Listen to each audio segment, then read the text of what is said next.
Austin Tech Connect is the official podcast of the Austin Technology Council. Founded in 1992, ATC exists to help unite the local technology ecosystem and to encourage the spread of community, collaboration, and conversations in Central Texas.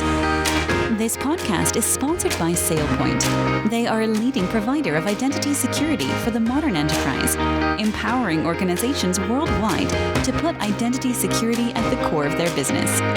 With a foundation of artificial intelligence and machine learning, SailPoint Identity Security delivers the right access to the right identities and resources at the right time. Now, here is this week's episode. Hey, everybody, and welcome to another episode of Austin Tech Connect, the official podcast of the Austin Technology Council. My name is Tom Singer, and we have been hosting this show now for almost 2 years. In fact, this is our 96th episode of Austin Tech Connect. And each week, we try to engage with local leaders to hear their story of success and get their advice. And it's my goal to bring a variety of different people with different types of companies who do different things, whether it's from the nonprofit, sort of charity world, like we had a great interview last week you want to go back and listen to, whether it's people running some of the biggest tech companies here in town, or it's people who are advising and helping leaders grow. And today, we are very lucky because we have the author of a new book. The book's doing real well. It's called The AI-Driven Leader. And his name is Geoff Woods. Geoff, welcome to the podcast. Tom, thanks so much for having me. Oh, I'm really glad you're here. Geoff and I met the other day, and we had this great conversation around what's going on in tech in Austin and sort of his history of how he kind of grew up in the tech industry and the different things he did. And I was like, you got to come on the podcast. And what I love is when people say, let's do it right away. And so like 5 days later, here we sit. And I love people who are just like, no barriers, let's do the interview. So this is going to be a lot of fun. So, Geoff, let's just start off, because your goal is to help leaders use AI to think strategically and make better decisions. But what does that even mean? What is it that you do? What is it your company, AI Leadership, does?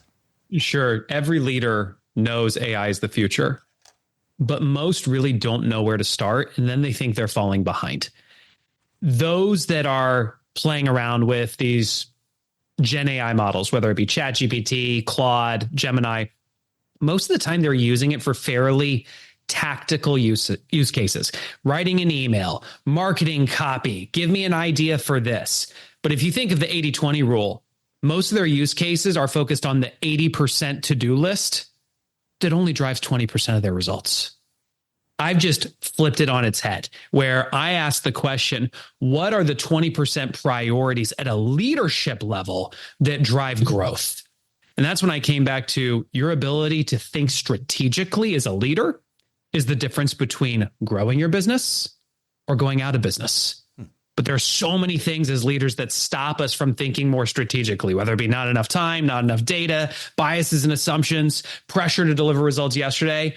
We help leaders use AI to elevate their strategic thinking so that they can accelerate the growth of their business in the short term and build a competitive advantage in the long term. Nice. So, everybody right now, you can't turn around without people saying, hey, I'm helping with AI. What is your journey? What led you, where did you start off? I know you grew up in California, you went to Santa Barbara. If we went in, UC Santa Barbara, if we went in the Wayback Machine, what's the early days of Geoff's career and what led you to where you are now? This actually started. And so my final year of college at UC Santa Barbara, I was doing an internship with a tech company. Right before graduation, Tom, I sit down with the CEO and I ask him, what job do you think I should get after school? And he looks me square in the eyes and goes, Geoff, you're asking the wrong question. You should be asking, what are the skills I can master that are so valuable, they'll serve me no matter where I go? And what jobs will help me develop those skills? Tom, I like that. It's the best career advice I've ever received. It has shaped my entire career. Based on my personality, he said, you need to go into sales, go work for Xerox or IBM, get great training. I went to work for Xerox. That led to medical device sales, which then led to the world of entrepreneurship. I moved to Austin in 2015 to partner with Gary Keller, who started Keller Williams, to turn his book, The One Thing, into a training and consulting company. So Gary, his co-author Jay, and I were the co-founders of the company. I was the president. I built and scaled it. A lot of what I did was driving strategic thinking with executive teams by focusing on what matters most. I was doing offsites for, growth companies to the Fortune 500. By 2022, I had a chance to exit the business and sell my shares. I had a 2-year non-compete, had to do something. I ended up going in-house with a client called Jindal Steel and Power, giant steel company out of India, about 100,000 people globally. I had been coaching their chairman of the board when I was with The One Thing. When he found out I left, he called and said, "Hey, would you come in-house?" And I said, "Maybe. What's the job?" And he just said, "You tell me." And based on the way that they're structured, kind of like a family office with tons of companies and their goals, I saw an opportunity to step in as global chief growth officer. So my job was to sit at a group level and work with the C-suites of every company to drive growth by focusing on 4 drivers: strategy, which is your competitive advantage; execution of a clear, focused strategic plan; people, having the right people in the right seats doing the right things; and then technology. How do we harness technology to either make people more productive, operations more efficient, or our products and services more valuable? During my time there, the market cap of just one of the companies went from 750 million to 12 billion. That's a big increase in market cap. I'm not really good with math, but that's a good increase. Yeah. And by the way, this was over a 4-year period. So it was powerful. Along that journey, ChatGPT hit the world. Mm-hmm. When I saw it, Tom, I saw the next skill. So instead of what I think a lot of leaders have done, which is they've seen AI, specifically non-technical leaders, they've seen AI and said, "I'll get to it or I'll delegate it." I made it a priority to figure out what this was. But very quickly, I figured out that using it to write a better email at a C level was a waste of my time. Right. But then I started trying to figure out, how do I use this to enhance my strategic thinking? That was a game changer. And I was in India, I was at the chairman's house, and I cast this vision of what I thought it could look like to drive this through the company. And I said, "I think we need to do this." And he goes, "I agree." And I said, "I think this is so important that you as chairman of the board need to own this." And he said, "I disagree. How about you do it for me?"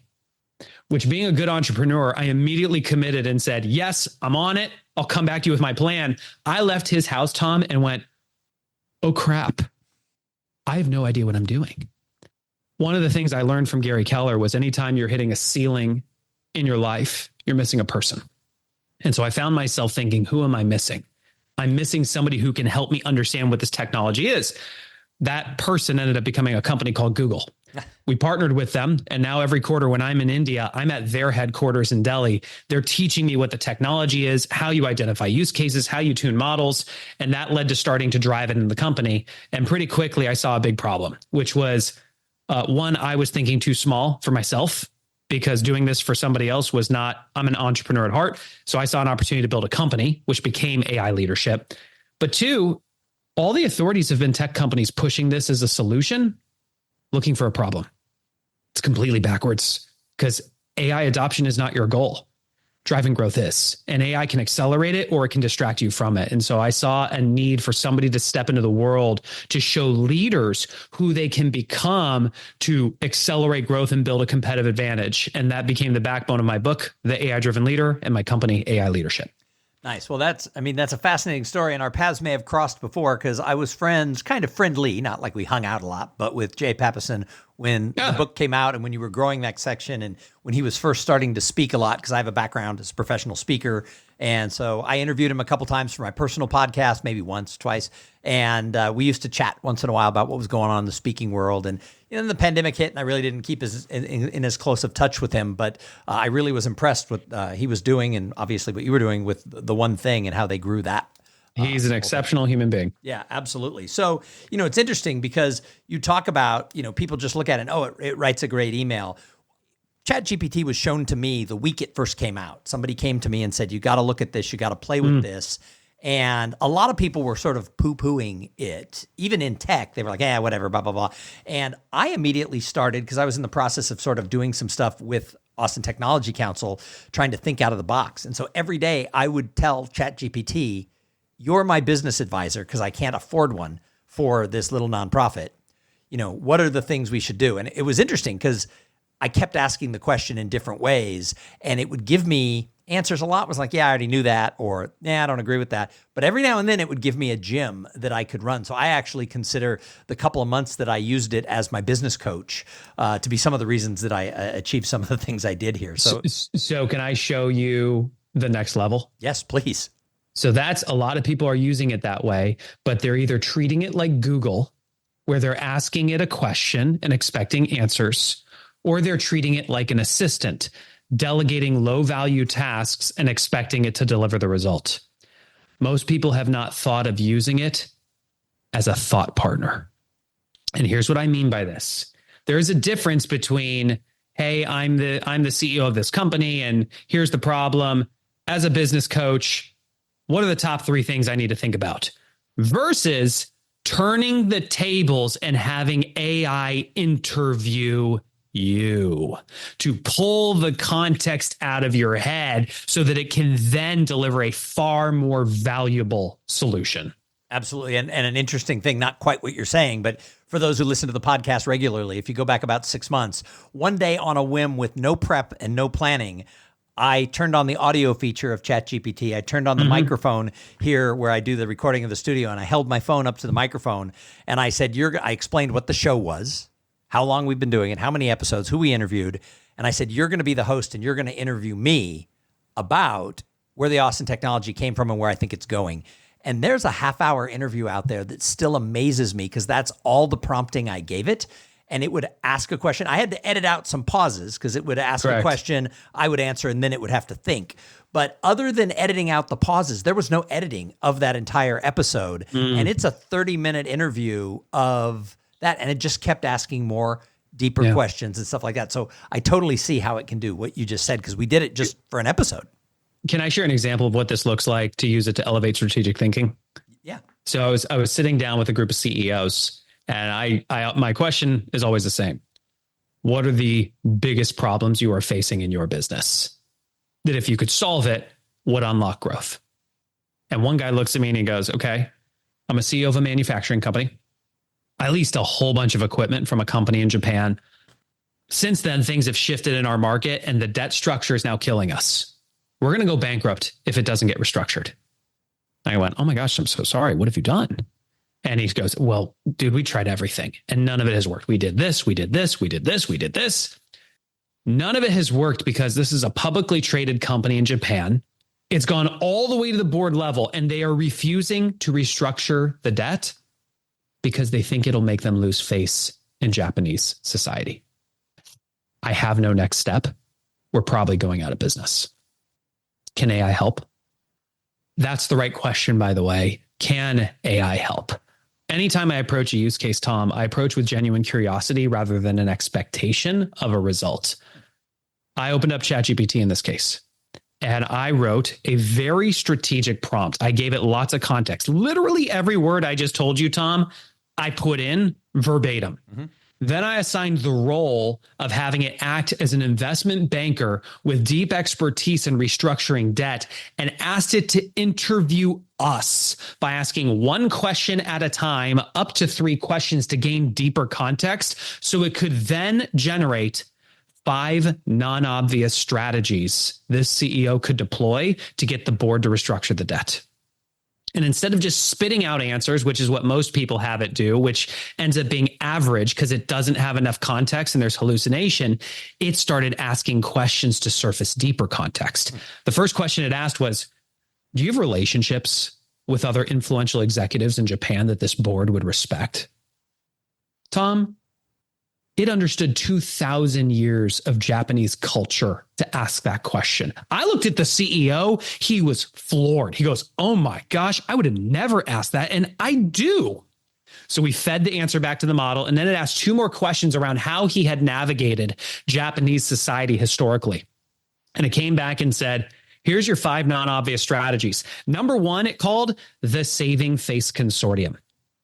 It said, you have enough relationships with other influential executives in Japan. Approach them to acquire the debt.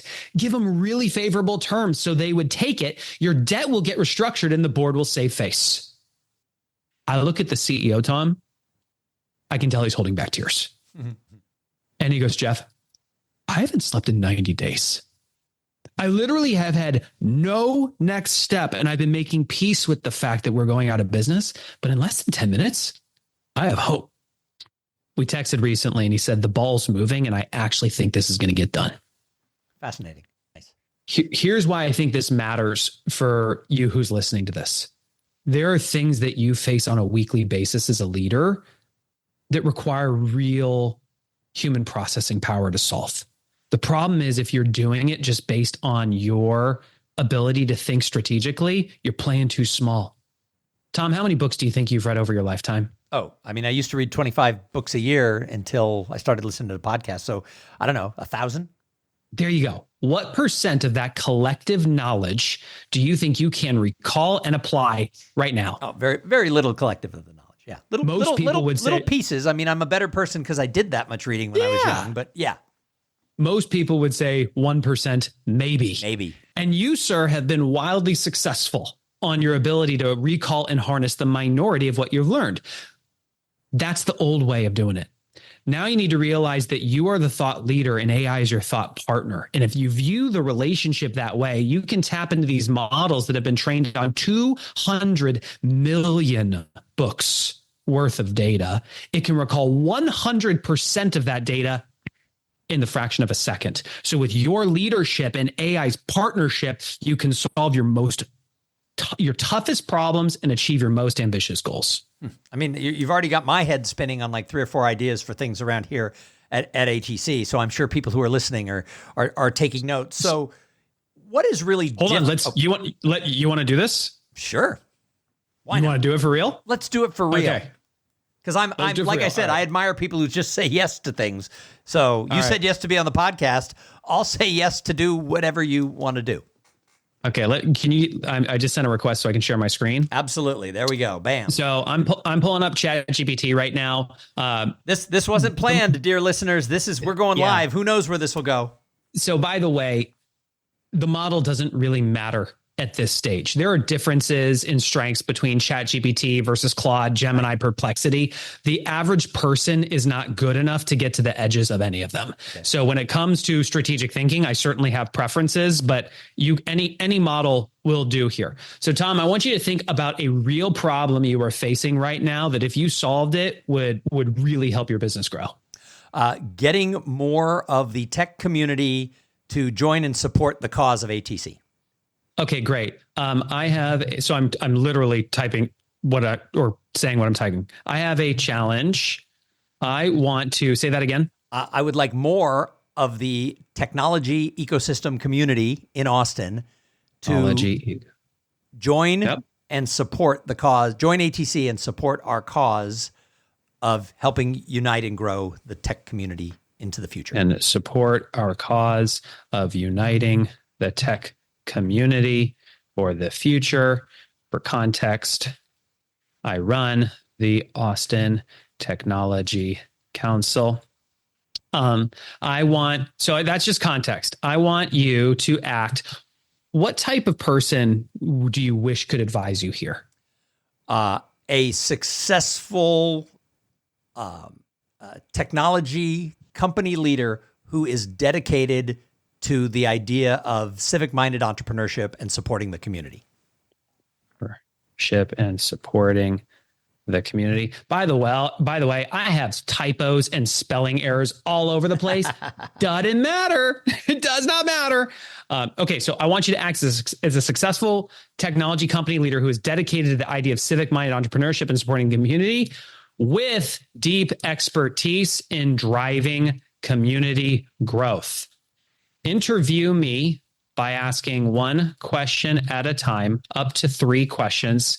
So I'm giving it a limit because I don't want it to interview us all day long. So you can gain more context. Then generate 5 non-obvious strategies I could deploy to achieve what? To achieve growth of the membership-based organization. How much growth? 100% growth. Adding the size of our membership, 150 more companies in the next 12 months.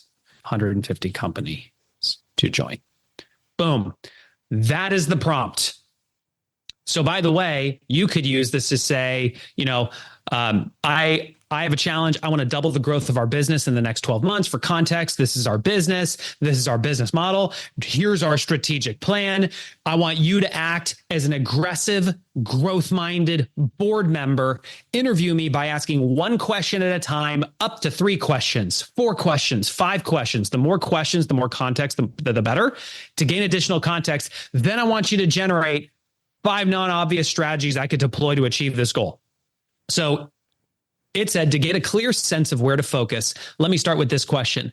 What specific outcomes or benefits do you believe ATC offers to the technology community that resonate most with members? All right. Once I understand this, I'll build on the next question. Awesome. We focus on 3 areas, which are education, number 2 is networking and community, and number 3 is advocacy. And I think that what resonates really the most is when people can actually really connect with other people and learn and feel they're making a difference. It's not always tangible. Great. So everything he just said, I literally transcribed word for word. Thank you. That's very insightful. Now, to build on that, how would you describe the current level of engagement and satisfaction of your existing members, especially in terms of these 3 areas? For example, are there certain events, programs, or initiatives they seem to value most, or areas where they're seeking improvement? I think that in the area of education, I think that people seem to we get good turnout, about 50 to 70 people at our monthly roundtable breakfasts, and so I think people are hungry to come together and learn. In the area of networking and community, I think that's an area that people give us the highest marks, in the sense that that's what we have always been about for 32 years, is helping pull the community together. And number 3, advocacy. We are part of a group called TECNA, TECNA, which is the Technology Councils of North America. And combined with 66 other technology councils, we work to help have, to lobby for causes that matter to small and mid-sized growth technology companies. Yeah, and every word you just said, I literally transcribed word for word. That sounds like a solid foundation with strong engagement. Here's my final question. What challenges or hesitations do you hear from prospective members when they choose not to join? Are there any common reasons, such as budget constraints, time commitment concerns, or uncertainty about the council's value for their business? The biggest challenge is usually there's a lot of competitive organizations where they can put their time or their money. There's so many things in Austin that people don't know where to start. Also, people are been very tight on budgets when it comes to membership and sponsorship in the last year or 2 because of fears of recession. And third thing, they often don't fully understand what we do or why we exist, or have never even heard of us, even though we've been around for 32 years. So there we go. That's my answer. I'm sticking to it. Yep. So now let's see what happens. Anytime it gives me a result again, I don't expect perfection. You're the thought leader, Tom. This is your thought partner. It's giving you something. Your job is to review it and then give it more feedback to shape and mold it. So here's what it said. Thanks for your context. It provides a clear picture of both the strengths and barriers. Here are 5 strategies that could expand membership. 1, create high impact sampling events with targeted invites. Hosts exclusive, no-cost, high-impact events where prospective members can experience the council's value firsthand. Specifically focus on connecting tech leaders, fostering powerful discussions, and offering actionable takeaways. Invite key decision makers and budget influencers in companies, making the experience memorable enough that they'll see ATC as a unique, high-value community they don't want to miss. Yeah, 2, develop ambassador stories campaigns. Feature short, compelling stories from current members who speak to the unique benefit they've gained from the council. And then there's a lot more it said there, but for sake of time, let's brief these down. Yeah. Launch a 30-day membership trial program. Leverage corporate sponsors to fund new membership scholarships. Open doors, monthly tours, and orientation sessions. So what are your thoughts on this? What of this have you already thought of? What have you not thought of that you think might be valuable? Actually, so the first one about doing sort of, exclusive hosted things, I do it when I can get them funded, right? I need to, in order to do a dinner and to really pull people out, I need to have companies or other leaders who are like, we'll support you in that. So we've done a few, but it's finding, a law firm or a bank or somebody who wants to partner in doing those types of things. The second one on the ambassador story campaign, that's actually a great idea. I've already created an ambassador program for the companies that support us. And a lot of those are the service provider companies, but a lot of them are the tech companies. So focusing on them and being able to, that's actually a really great idea. I don't know about the third one. I don't know that a 30-day membership trial will do much for getting people to do it. I think you sort of have to experience the whole year, but there might be something there. And then the corporate sponsorship piece, that's one of the pieces that is key to this. In other cities, like I said, I'm connected to all these other tech councils. In most other cities, the Googles, the Metas, the AWSs, et cetera, are actually funding their tech councils at really high levels. Their local universities are doing that. And we just don't have that, for the recent history. So here's the point that I think is valuable. One, you're a really smart guy. I have high confidence, Tom, that you probably, if you had sat down with pen and paper, could have come up with these ideas. But how long would it have taken? Well, I think not only how long would it have taken, but it also, like, a couple of them have sparked other ideas as I'm looking at the screen. So that's a key thing. This was an unexpected but fun exercise that we just did.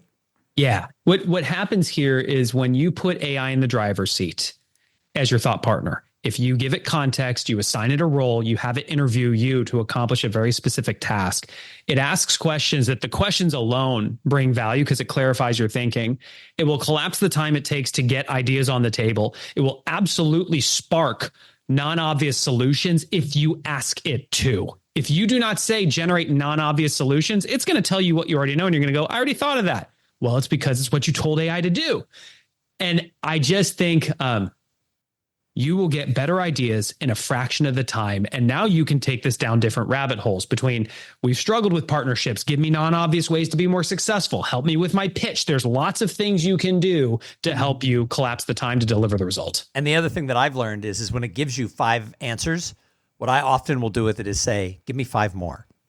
And it's interesting because sometimes when you do that several times, it throws out something that triggers the next idea. So. And if you were to actually give it the feedback that you started giving me, and now say, based on this, ask me 3 more questions to gain some deeper context and then generate an even better list, you go down that rabbit hole, it'll blow your mind. So what can people do who are listening to sort of harness this and get ahead? What's the answer for the person listening so that right now they can go make a difference? Sure. So I think there's 2 things here. One, you have to make a commitment to becoming an AI-driven leader. You can't be just interested in this. You have to say, I believe this is a skill that is worth mastering because it will serve me no matter where I go. And you have to prioritize doing it in your life. Simplest thing you can do that.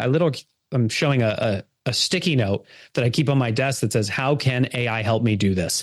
Literally get a sticky note today and write, how can AI help me do this? Keep it on your computer, because if you ask that question, you will think of a use case, whatever you're doing in that moment. Can AI help? I don't know. Let's find out. And if you write the prompt correctly, you might find that it starts delivering results. That's step 1.